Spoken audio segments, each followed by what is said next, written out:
Cet audio que vous allez entendre est un extrait exclusif de Chevron de Lunkhead.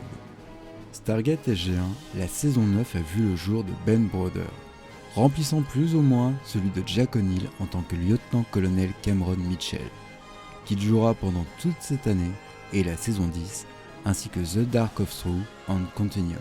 Claudia Black a retrouvé la co-vedette de Farscape Browder en tant que voleuse d'espace, Vala Maldoran, dans un épisode de la saison 8, 8 épisodes de la saison 9 et 10 épisodes de la saison 10, et les 2 films en DVD.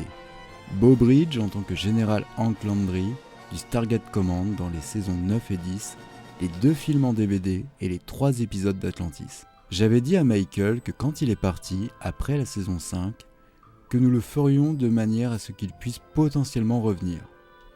À l'époque, c'était un peu controversé, mais je pense qu'il a reconnu qu'au bout du compte, c'était un cadeau, parce qu'il avait genre 25 ans quand il a commencé Stargate.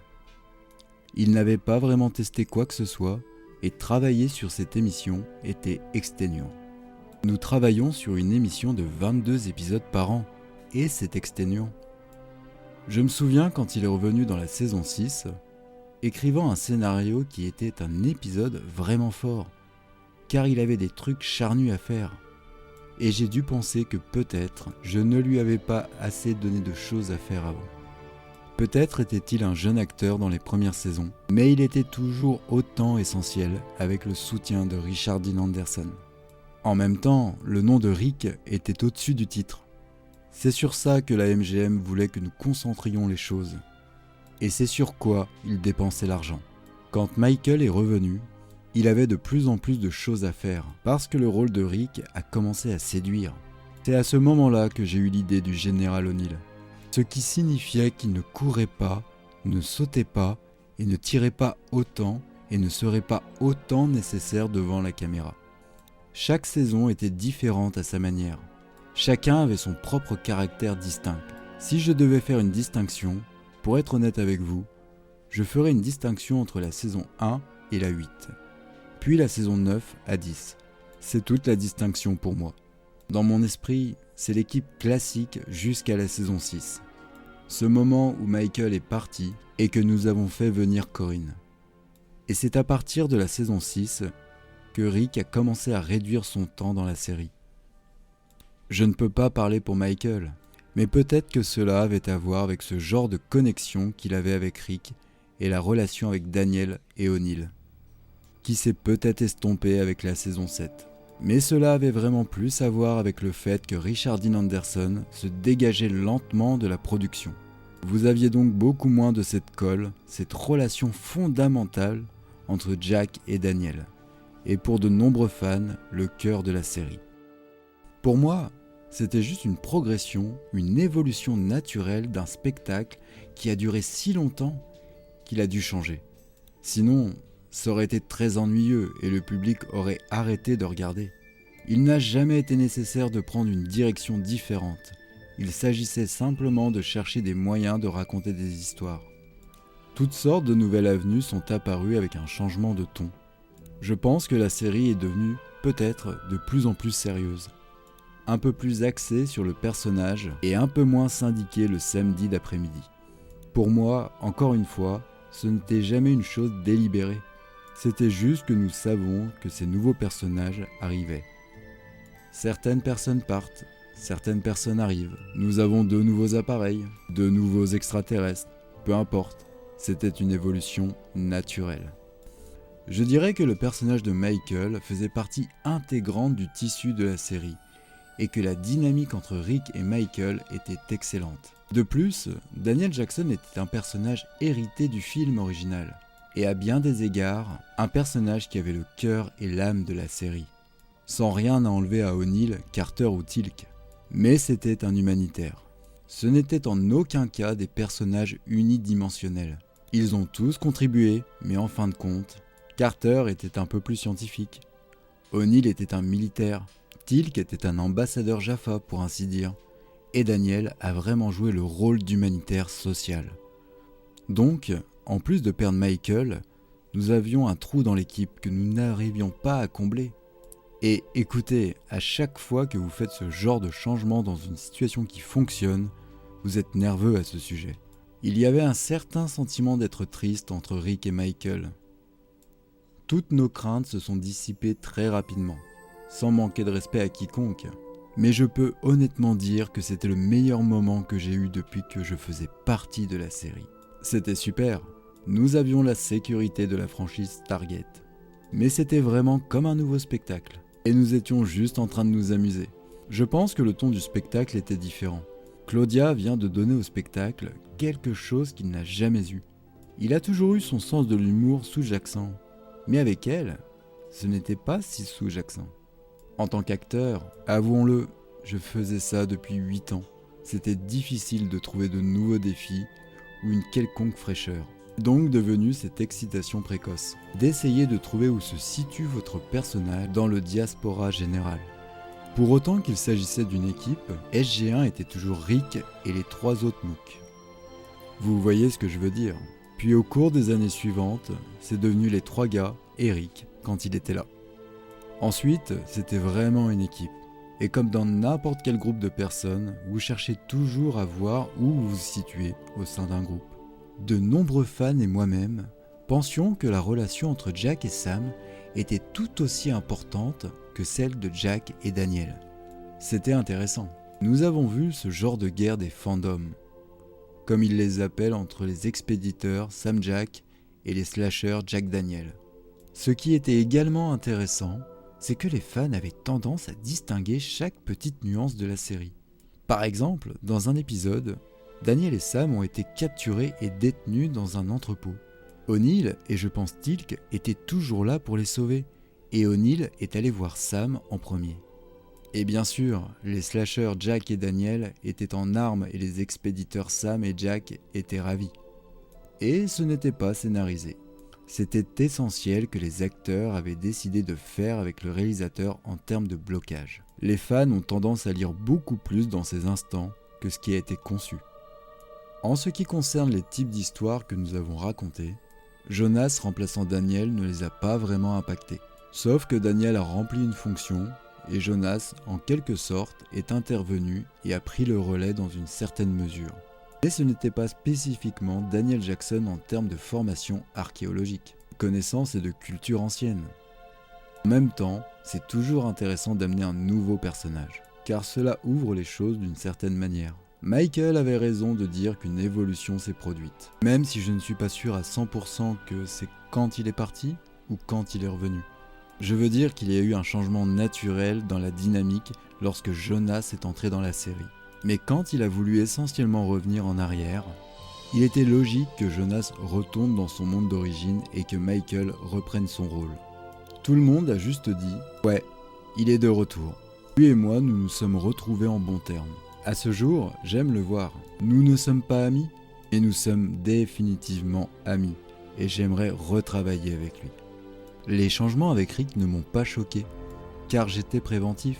Avant que cela ne devienne quelque chose, j'ai littéralement dit « Écoutez, je veux essayer de vous garder impliqué dans la série autant que vous le voulez être impliqué dans la série.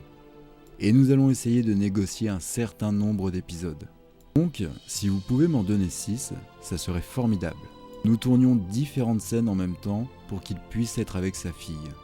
C'était pour qu'il puisse l'aider à l'élever. Il avait besoin d'être dans sa vie. Je l'ai compris. Mais je voulais aussi qu'il soit impliqué, parce qu'il était important pour le spectacle. Il a aimé travailler avec nous, il s'est amusé. Parfois c'était comme « Oh, allez les gars, je ne peux pas dépenser autant d'argent pour 6 épisodes. J'ai besoin d'un peu d'aide par ici. » Donc, encore une fois, j'étais préventif et j'ai dit « Écoutez, nous allons vous demander chaque année combien vous voulez en faire, et nous écrirons la saison autour de cela. » Et c'est pourquoi il est resté, et pourquoi O'Neill est apparu de temps en temps, et pourquoi il était dans le pilote pendant Stargate Universe.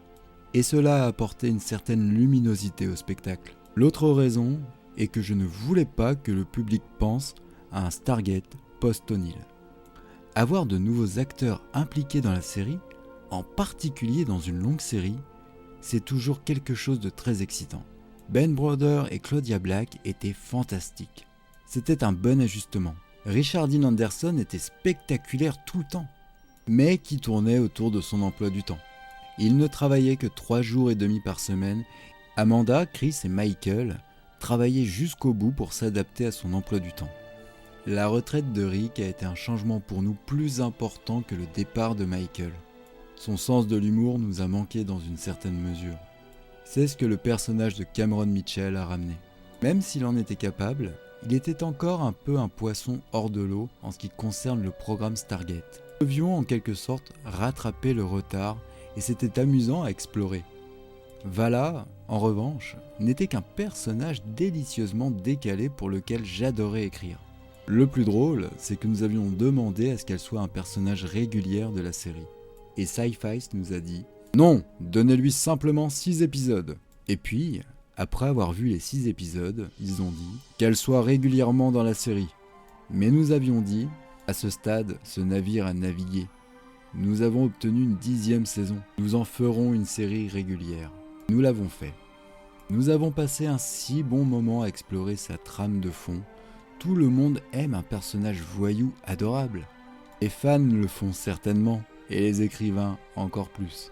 Ben avait cette bonne attitude de ne pas vouloir que la caméra le pousse dans son premier épisode, mais de pousser sur la porte des étoiles et qu'il en soit impressionné. Juste une superbe photo que je me souviens très bien. Nous avions besoin d'un autre général. C'est là que Landry est intervenu et nous avons travaillé avec Beau Bridge qui, soi-disant en passant, est un acteur incroyable et qui a un don pour travailler. Avec Ben et Claudia faisant partie de la série, Robert et moi avions proposé de renommer la série en Stargate Command. Je suppose que la MGM était réticent, parce qu'ils ne savaient pas combien d'années de plus Sci-Fi allait nous donner. Il serait plus avantageux pour Atlantis d'avoir les saisons 9-10 de SG1. Ben est arrivé tellement préparé et je n'oublierai jamais qu'il a été collé à son canapé pendant 2 semaines à regarder chaque épisode de la série. Il est juste venu dans ce monde avec une idée beaucoup plus complète de ce qu'il voulait que son personnage soit. Les choses étaient définitivement différentes sans Richard Dean Anderson. Il y avait certainement un vide, parce qu'il en faisait partie intégrante depuis si longtemps. Je pense en quelque sorte que la série a grandi autour de lui. Au début, c'était Richard Dean Anderson et le reste de la série. Puis au fil du temps, le reste de la série grandit et il se dit « Eh bien, je peux partir maintenant. » Et cela se suffira à lui-même. Je pense que c'est exactement ce qui s'est passé, en termes de qui a pris cette décision, juste pour continuer la série, ou à quel point elle était convaincue qu'il attirerait toujours son public sans lui. Le choix serait donc de créer un clone de O'Neill, ce qui aurait été inutile, superficiel et stupide. Ou en profiter, et créer un nouveau personnage, et vous voyez où cela mène le spectacle ? Il y avait un peu d'irrévérence chez Mitchell, que je pense que O'Neill partageait. Il a appelé le maïs de l'espace Casa, parce que c'est quelque chose que O'Neill aurait dit. Alors, il a capté cette ambiance. Ben a fait des combats à l'épée, puis il s'est sali avec des vrais trucs au corps à corps. C'est ce qu'il aimait faire. Il n'a que quelques années de moins que moi, mais il était en assez bonne condition physique pour faire tout ça. Et bien sûr, Vala était hilarante et ne remplace personne. Ensuite, vous entrez dans les scénarios de Camelot et les scénarios des Ori, parce qu'ils sont nouveaux. Et parce que les méchants sont nouveaux. La dynamique entre l'équipe et l'ennemi a également changé. De toute évidence, Claudia et moi nous sommes beaucoup amusés à travailler ensemble. Et l'équipe s'est beaucoup amusée à écrire des trucs géniaux pour que nous puissions jouer dans ce genre de dynamique antagoniste que nous avions établi dans Prometheus. Cela a continué, c'était une très bonne relation. Beau Bridge avait enfin comblé le vide laissé par Don Davis. C'était amusant de voir Rick aux commandes, mais Beau, en tant que général Landry, a apporté une certaine gravité que nous n'avions pas vue dans ce rôle depuis Don Davis. Je dois dire que j'ai vraiment aimé travailler avec Beau, car lui et Robert Picardo, un autre gars avec qui j'adore travailler, avaient une approche très similaire. Nous étions habitués à ce que les acteurs s'échangent leurs répliques sur le plateau. Mais Beau et Bob étaient très particuliers. Ils venaient toujours au bureau et disaient très respectueusement « Nous voulions apporter quelques modifications au script. Parfois, ça serait les changements les plus insignifiants, comme pouvons-nous changer le en un ?» particulièrement pour Bob qui était sur Star Trek Voyager depuis tant d'années. Il n'était pas autorisé à changer une seule ligne. Ceux-ci étaient des extraits de Chevron Locker, un tout nouveau livre sur Stargate, pour l'instant uniquement en anglais. J'espère que vous pardonnerez certaines fautes de français ou de traduction. Sur ce, je vous dis à la prochaine. Allez, salut!